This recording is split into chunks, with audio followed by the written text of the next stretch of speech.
Welcome back to the deep dive. I want to start today by asking you a question, and I want you to be really honest with yourself. How do you feel right now? That is a very loaded question to kick things off with. I mean, specifically about your brain. Think about, last time you sat down and actually watched, say, an hour of cable news. Or even just doom scrolling. Or doom scrolling for 30 minutes through X. Or even just reading the headlines that pop up on your phone. Right. You consume all this data, you see the flashing red banners, you hear the pundits screaming at each other. And at the end of all that, do you feel smarter? Do you actually feel more informed? No.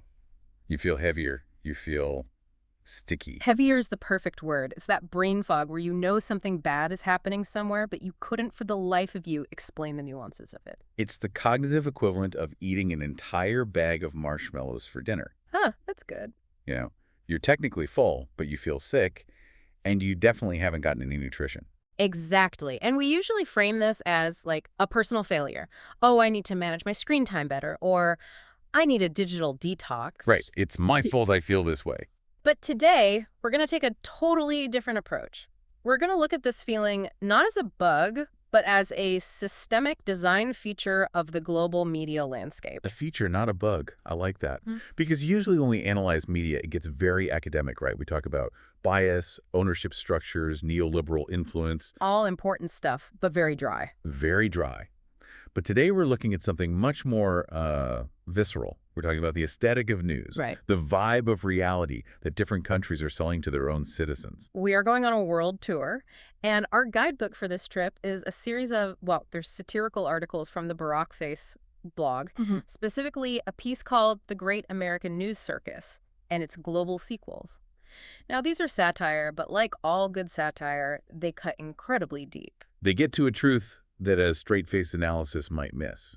They do. And they argue that the world is basically divided into these different media ecosystems. They range from, the chaotic shouting matches of the US and India all the way to the terrifyingly choreographed harmony of places like China and North Korea. So the mission for this deep dive is to compare these worlds. We're to put the circus right up against the one-item menu. And in doing that, it raises a really uncomfortable question. One, I want you to just keep in the back of your mind as we go through all of this. Okay. Is the chaotic, anxiety-inducing noise of a so-called free press actually better than the peaceful, almost hallucinatory silence of state-run propaganda? Or are they different flavors of absurdity? Exactly. Are we just picking our poison? That's the suspicion, isn't it? We have this built-in assumption that freedom of the press is the ultimate good and propaganda is the ultimate evil. Black and white. But when you look at the user experience, what it actually feels like to be a citizen sitting on their couch watching the screen, the lines get really, really blurry. It's a choice between a riot in a bottle and a perfectly rehearsed, very boring play. Well, let's start with the riot. We have to begin with the heavyweight champion of noise, the United States. Yeah. The source material calls it the Great American News Circus. And that's not even satire. That's just an accurate description at this point. It really is. Why? I mean, imagine you're an alien, you land on Earth, your first contact, and you turn on American cable news. Doesn't matter which one, CNN, Fox, MSNBC, take your pick. You wouldn't think you were watching a conveyance of information. No, you'd think you were watching some kind of high-stakes sporting event where the sport is panic. Yes, or competitive anxiety. The article uses the phrase media maelstrom, a Category 5 hurricane, and that's what it feels like visually before you even process a word. Oh, absolutely. The visual assault is the first wave. Yeah. You got the main screen, then you have the chyron, the ticker at the bottom, scrolling endlessly. Then you have another box on the side with stock market numbers that are almost always red. And the breaking news banner, the big flashing red breaking news banner. Which flashes every 4 minutes. The breaking news could be that a cat got stuck in a tree in Delaware, and it gets the same level of graphic intensity as a declaration of war. It's designed specifically to trigger a physiological anxiety response, to get your cortisol pumping so you feel like you can't look away. It's the product.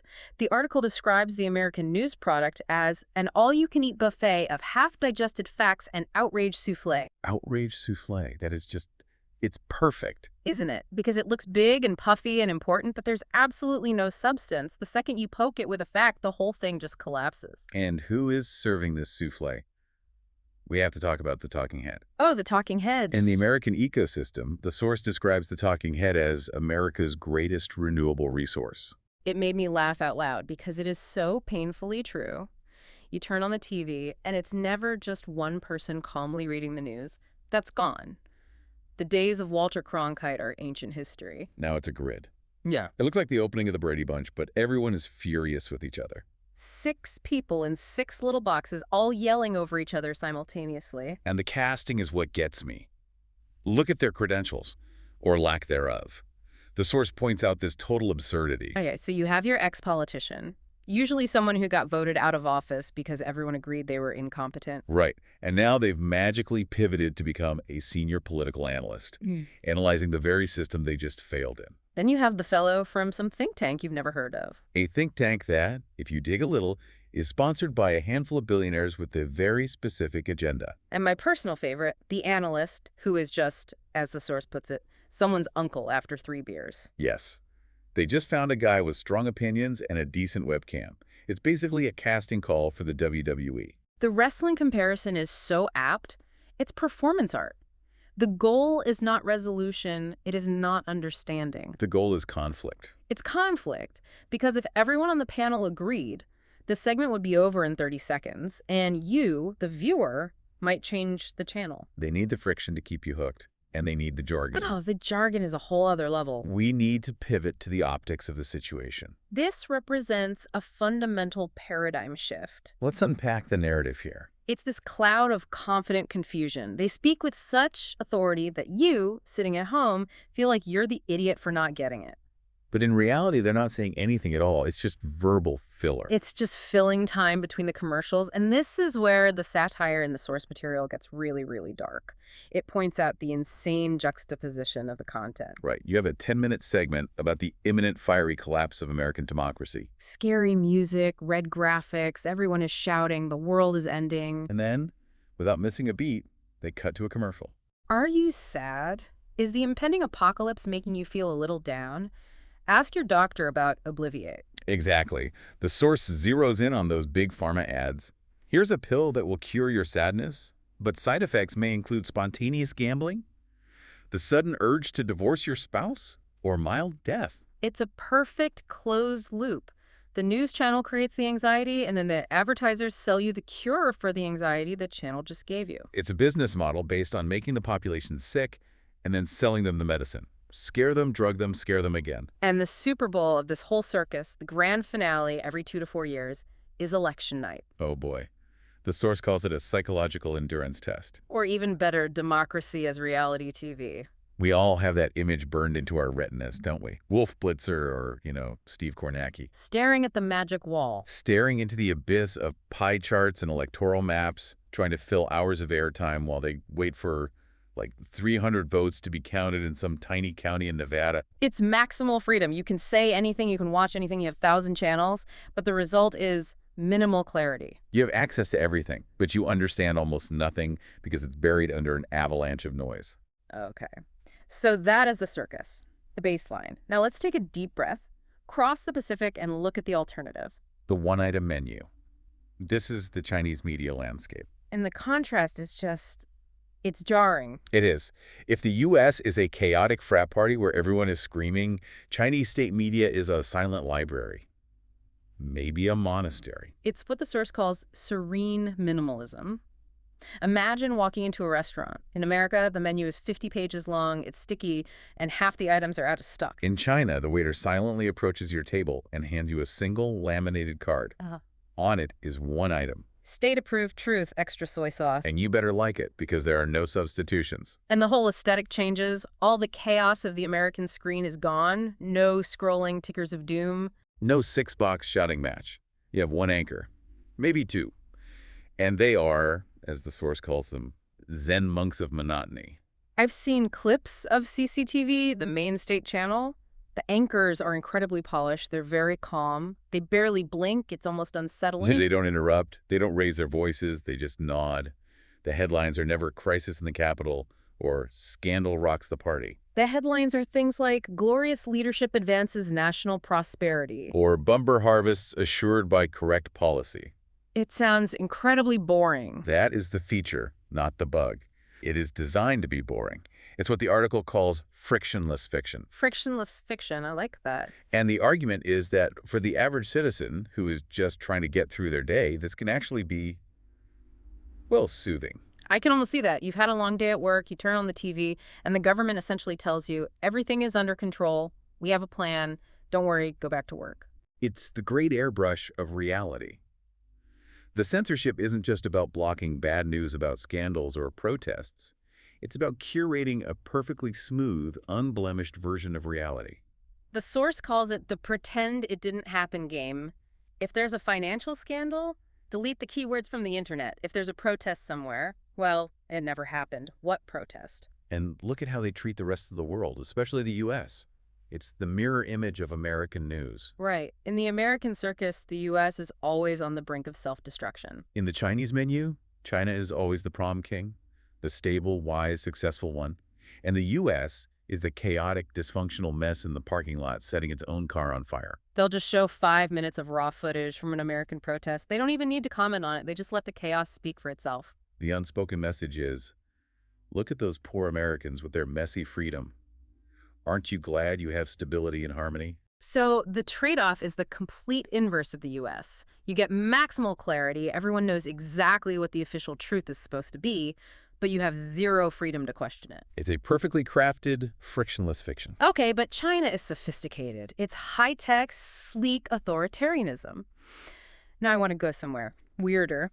Let's move into what the source calls the hallucinatory news. Ah, yes. North Korea. The magic show. If China is a carefully scripted drama, North Korea is a fantasy novel written by someone on a very powerful hallucinogen. The news here isn't just inaccurate or biased. The source says it's operatically imaginary. It's not in the same universe as reality. And the central character of this opera is always, of course, the leader, the current Kim. But they don't just report on his policies or his speeches. They report on his magic, his supernatural abilities. The source lists some of the greatest hits from the Kim dynasty news cycle over the years, and they are just staggering. Things like Kim Jong-il, the father, scoring 18 holes in one the very first time he ever played golf. Which, for any golfers listening, is not just impossible, it's a statistical absurdity. Or the claim that he could control the weather with his mood. And the classic. It is the middle of winter, but these flowers are blooming because the dear leader has walked past them and blessed them with his wisdom. It is mythology, broadcast daily as factual news. And what about the delivery? We have to talk about the anchors on KCTV, the state channel. You've seen the famous anchor, the pink lady, Ri Chun-hee. Of course, she's a legend. She doesn't just read the news, she performs it. She weeps with joy when announcing a successful missile test. She screams with righteous fury when denouncing the American imperialists. She trembles with emotion. The source describes the anchors as robots in human skin who are performing with intense reverence. And it's terrifying because you can see the fear behind their eyes. You know that if your performance isn't enthusiastic enough about the bumper harvest, which probably doesn't exist, you and your family could just disappear. The entire worldview is hermetically sealed. There is no internet for the public. There is no outside world except as a caricature of evil. The source calls it anti-social media, a theoretical platform where everyone just salutes the flag. So to the average viewer, North Korea is a paradise. It's the world's best hospital because no one ever gets sick. And the U.S. is a scheming imperialist monster constantly trying to destroy their perfect home. It's a national tragedy masked as a magic show. Okay. So from the magic show, let's pivot to something a little different but equally detached from reality. Let's talk about vodka visions. Russia. This one feels different, doesn't it? It's not as hermetically sealed as North Korea, but it's not as calm and harmonious as China. Not at all. Russian state media is a vodka-fueled vaudeville act. It's loud, it's aggressive, it's all about defiance. The core narrative is that Russia is the eternal underdog who is also simultaneously a global superhero. Mother Russia, uber alles. It's this constant projection of strength. They have their own talking heads too, but they aren't the American uncle at the BBQ. They are what the source calls echo experts. A rotating cast of modern Rasputins and generals with these huge chests just covered in medals. Medals they probably bought at a military surplus store. And the rhetoric is this fascinating mix of extreme victimhood and extreme superiority. The West is always, always on the verge of collapsing. Right. The constant narrative is the Americans are weak, they are decadent. They are collapsing under the weight of their own cheeseburgers and gender pronouns. While Russia, of course, is strong, pure, resilient. The source has this hilarious satirical example of the secret potato vaults. Okay, explain the potato vaults. I need to hear this. It's a way of illustrating their survivalist narrative. When Western sanctions hit, the news doesn't say, oh no, our economy will shrink and people will suffer. No, it It says, let them sanction us. We are Russians. We have secret vaults full of potatoes. We can survive anything. This only makes us stronger. it turns suffering into a point of national pride. We are better at suffering than you are. Precisely. And war is never presented as a brutal, ugly thing. It's pageantry. Military operations are always innovative and heroic. The source jokes that they'll claim to have invented amphibious tanks on the battlefield in real time. It's all about projecting this image of indomitable strength, probably to cover up the deep cracks in the foundation. So we have the circus, the menu, the magic show, and the vodka visions. And now we have to go to what the article presents as the most complex region of all, the Middle East. This is fascinating because I think a lot of people in the West tend to just lump the Middle East into one single bucket. But the media ecosystems, the narratives they sell, are radically different depending on where you are. So let's start with Iran. The source calls this the mullah's megaphone. And the vibe is immediately different. The source calls it a poetic pageant of piety. Everything is wrapped in scripture and religious language. You don't just have political pundits, you have the fatwa forum. Yes. You have clerics in turbans and commanders from the Revolutionary Guard, and they're opining on geopolitics with absolute theological confidence. This isn't just policy, this is God's will. And the framing of the enemy is so specific. The U.S. is famously the great Satan, but it's not just that America's policies are bad, it's that its culture is morally corrupt. The source jokes that Iranian news portrays the U.S. as collapsing from burgers and blasphemy. I love that. And even technology gets spiritualized. A cyber attack isn't just hackers, it's the cyber mujahideen fighting a holy war online. Even the weather forecast.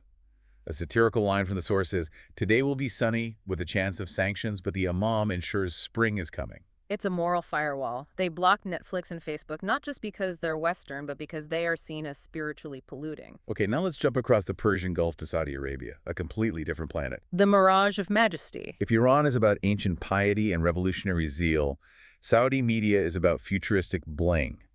The source calls it the palace of petrodollars. And the aesthetic is just blinding. It's all gleaming skyscrapers in the desert. It's the NOMM project, the city of the future. The anchors aren't clerics. The source calls them polished princes. The narrative is strictly, and I mean strictly, controlled around the Crown Prince, MBS, and his Vision 2030 plan. It's the Sheikh Symposium. Every single broadcast, every news report is about how Saudi Arabia is modernizing at lightning speed. But it's a very specific, curated kind of modernization. The source points to the trope of women driving Lamborghinis. Right. They use these symbols of extreme wealth and consumerism to say, look, empowerment, progress. While any criticism about human rights is dismissed as just sour grapes from a jealous and decadent West. It's a different kind of firewall. The source calls it the purity firewall. They don't block the West's culture. They buy the West's most expensive luxury goods and display them as trophies of their success. Then you have the small but mighty Qatar. The pearl of propaganda. And this is, of course, Al Jazeera. And this might be the slickest, most sophisticated operation of them all. The source calls it a FIFA-funded fiesta. High definition, incredible production value. The anchors are in bespoke suits. They speak flawless BBC-accented English. It feels incredibly credible. The source calls it the Emir's Echo. But it's a very clever echo. It doesn't sound like propaganda. It sounds like a prestigious international news channel. And that's the genius of it. They don't have shouting matches. The source says they engage in diplomatic dances. The narrative is always that Qatar is the clever caliph, the small, smart nation that is constantly outsmarting its bigger, clumsier neighbors. Remember the blockade a few years ago? Yes, when Saudi Arabia and the UAE and others tried to isolate them. Qatari media, led by Al Jazeera, masterfully framed that as a silly sibling squabble that Qatar ultimately won by being the calm, rational adult in the room. Is what the source calls gilded gatekeeping. Very polished, very effective. And right next door, their rival, the UAE, the echo of extravagance. Burj Khalifa's bling bubble. If Qatar is about sophisticated diplomacy, The UAE is about relentless, aggressive optimism. The narrative is, desert dreamers do it better. We are the future. We are post-oil. We are a paradise. It's like LinkedIn came to life as an entire country. That's perfect. The source calls their censorship model the harmony hedge. No bad news is allowed. Ever. It ruins the brand. So it's just an endless feed of drone footage of utopian cityscapes, stories about tolerance and innovation. And the source notes the dark irony here. They'll show migrant laborers waltzing in welfare wonderlands, which is, let's just say, not the on-the-ground reality for the majority of the workforce building that paradise. A silken screen of serenity. Okay, and the final stop in this region, Turkey. The Sultan spin cycle. And this is the Ottoman opera. Everything, and I mean everything, centers on the personality of President Erdogan. He is the sun around which the entire media universe revolves. The panels are called the Pasha panel. It's orchestrated oratory. It's not a debate. It's a chorus of loyalists praising the leader and blaming all of the country's problems on Byzantine betrayers. Usually the EU, the West, some vague foreign cabals, or the dreaded interest rate lobby. The narrative is all about national greatness, symbolized by huge mega projects, new bridges, a new airport. These are presented as proof of the Sultan's singular genius. And the censorship is called the truth trellis. Social media rumors or critical articles just disappear. They're pruned away before they can grow. It's a very personality-driven authoritarianism, quite distinct from the others we've discussed. Okay, we have one last major stop on our world tour of media madness, and we are going to a place that gives the United States a serious run for its money in terms of sheer, unadulterated chaos. The subcontinent. Pakistan and India. And these two are a fascinating pair because they are locked in this eternal rivalry, and their media reflects that obsession. Let's start with Pakistan. The General's Gabfest. The vibe, according to the source, is a spy thriller directed by a caffeine-crazed colonel. It's all about intrigue, conspiracies, and national security. The airwaves are completely dominated by what the source calls the brass band brigade. Which is retired colonels, so-called defense analysts and conspiracy theorists, all debating troop movements and intelligence failures. And the narrative, the article argues, has two unshakable pillars. Pillar 1. India is the eternal villain. They are Ernst Blofeld from the James Bond movies. Everything is their fault. And Pillar 2. Military worship. The army chief is treated like a demigod.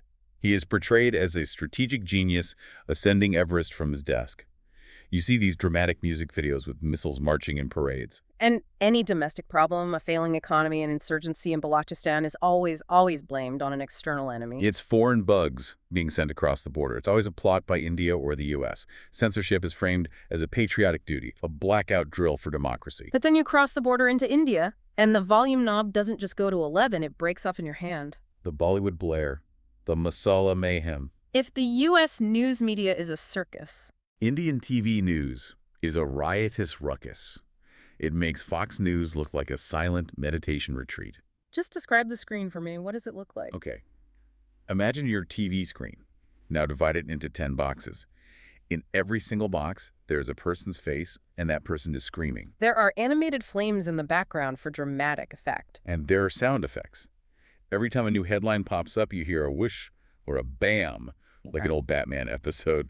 The source calls it panel pandemonium. And the participants are this incredible mix. You'll have a senior government minister in one box, A famous Bollywood movie star in another. and an actual mystic in orange robes in a third box, all yelling over each other about the quarterly GDP figures. The unofficial motto of these shows is facts. Who needs facts when we have feelings?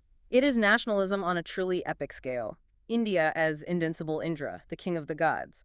But where it gets truly, truly wild is in the conspiracy theories that gain traction. The source highlights a few narratives that are just. They're works of art. We have to talk about the CIA and Gen Z theory. Please unpack this for us. Okay. This was a narrative that was floating around, and it's just incredible. The idea was that the protests you see among young people in India, Gen Z, kids worried about jobs or the environment, weren't organic. Oh, of course not. No. They were secretly being funded and organized by the CIA. The entire global Gen Z protest movement was on the Langley payroll. The idea that the CIA is competent enough to organize Gen Z TikTokers on a global scale is the funniest part of this. Have they met Gen Z? You can't even organize them to clean their rooms. It's absurd. But the narrative paints the U.S. State Department as these shadowy sorcerers who are scripting all of South Asian politics from a dark room in Washington. And the source points out the beautiful irony there. The U.S. government is often seen as deeply incompetent at home, but in this media landscape, there are these 4D chess grandmasters controlling the entire world. And what about the explanation for Trump's tariffs? Oh, it wasn't about economics, no. The analysis on some channels was that it was due to his bad hair days or toupee tantrums. It personalizes everything into this grand, epic drama. So the censorship model here isn't a state firewall like in China. The source calls it a democracy damper or a masala mix-up. You just flood the zone. You create so much noise, so much outrage, so many competing narratives and conspiracy theories that the actual truth just drowns. It's chaos as a form of control. So it all paints a pretty bleak picture, doesn't it? You've got the US-India model on one side, freedom with chaos. It's loud, it's confusing, it's exhausting, it's full of lies. And on the other side, you have the China-Russia-Middle East model. Clarity with control. It's quiet, it's consistent, it's soothing, but it's completely fake. You have to pick your poison. Do you want anxiety or do you want a lobotomy? But the source material doesn't end there. It offers an antidote, a small glint of hope. And surprisingly, it comes from the very heart of the chaos we just described. From India. Exactly. This is part 5, the antidote, Indian stand-up comedy. A really fascinating cultural pivot. The article argues that while the official news media in India has descended into this Bollywood blare of noise and sycophancy, the stand-up comedy scene has absolutely exploded into a cultural powerhouse. The Desi Chakkal empire. And these comedians are what the source calls the YouTube Yodas, the YouTube warriors. They are taking that massive demographic dividend, all those hundreds of millions of young people with smartphones, and they're offering them something the news channels aren't giving them. And what is that? Reality. They're turning Jugad, that famous Indian concept of resourceful, makeshift innovation, into joke Jugad. Think about it this way. If the news anchor's on TV screaming that the nation's roads are world-class, but you just drove your scooter through a pothole the size of a small car. Who are you going to believe? Exactly. You're going to believe the comedian who gets on stage and does a 10-minute routine about that exact pothole, reflecting your lived experience back at you. We have to name some of the talent the source highlights. Veeradas is probably the most famous internationally. A global phenomenon. He sells out arenas from Sydney to London. And he does this brilliant bit he calls the two Indias, where he just lays out the stark contradictions of the country. The India, that's a modern tech superpower, and the India where people still have ancient traditional beliefs. And he doesn't say one is good and one is bad. He just says, I come from two Indias. It's honest. Then you have someone like Zakir Khan. The source calls him the Saklanda. The tough guy. Yeah. But his comedy is actually so tender and vulnerable. He tells these long, beautiful stories about his childhood, about rejection, about love in a small town. And that kind of human-level connection cuts right through all the nationalist bluster you see on the news. And Anubhav Singh Basi, the everyman. His stories are about cheating on exams or getting drunk with his friends. They're just so relatable. It feels real in a way that news just doesn't anymore. And we can't forget the political satire. Someone like Kunal Kamra. Right. He goes directly after the establishment, after politicians, in a way that journalists often can't or won't anymore. The source has a great phrase for this movement. It calls it Modi Python. Which is just a brilliant pun. Yeah. They're beating the British, the inventors of modern satire, at their own game banter. The source says the colonizers are now ruled by roasts. It's an incredible thought that laughter is maybe India's most powerful and honest export right now. They're turning trials into titters. And it leads us to a really interesting conclusion. When the official news becomes a circus, The comedians become the journalists. they're the only ones left with the courage to point at the emperor, who is clearly naked, and just laugh. So let's bring this all home. We've been on a wild ride around the world. We've seen the Great American Circus, the serene Chinese menu, the Russian vodka visions, the mullah's megaphone, and the Bollywood blare. It's a lot to take in. And it brings us right back to that core question we started with. We started with the assumption that freedom, the American model, was obviously better. But after looking at the circus model in detail, the manufactured anxiety, the noise, the pharmaceutical ads, it's just exhausting. It is exhausting. And you can almost understand the temptation of the control model, the serenity of the Chinese menu, or the gleaming optimism of the Saudi bling. It's seductive. And that leads me to the provocative thought I want to leave everyone with tonight. In a world of infinite noise, of constant information overload, do we secretly, deep down, crave the silence of authoritarian media? When you're sitting there at 2 in the morning, doom scrolling, feeling that cognitive fatigue we talked about, is there a tiny part of your brain that wishes someone would just hand you the one-item menu and say, Here's the truth. Eat up. It's simple. Don't worry about the rest. we say we want the truth, but maybe what we really want is just some peace and quiet? But the cost of that peace is reality itself. The news might be a circus, and that is absolutely exhausting. But the alternative is a circus where the clowns are in charge of the military, and you're not allowed to laugh at them. At least in the chaos of our circus, we can still choose our clowns. Or, even better, we can turn off the news altogether and watch Veer Das or Zakir Khan and just laugh at the clowns. And maybe that's the real answer. The antidote to the circus isn't silence. It's better, sharper, funnier humor. That's it for this deep dive. Whether you're stuck in the noise or trapped in the silence, thanks for listening. Stay curious and always question the menu. We'll see you next time.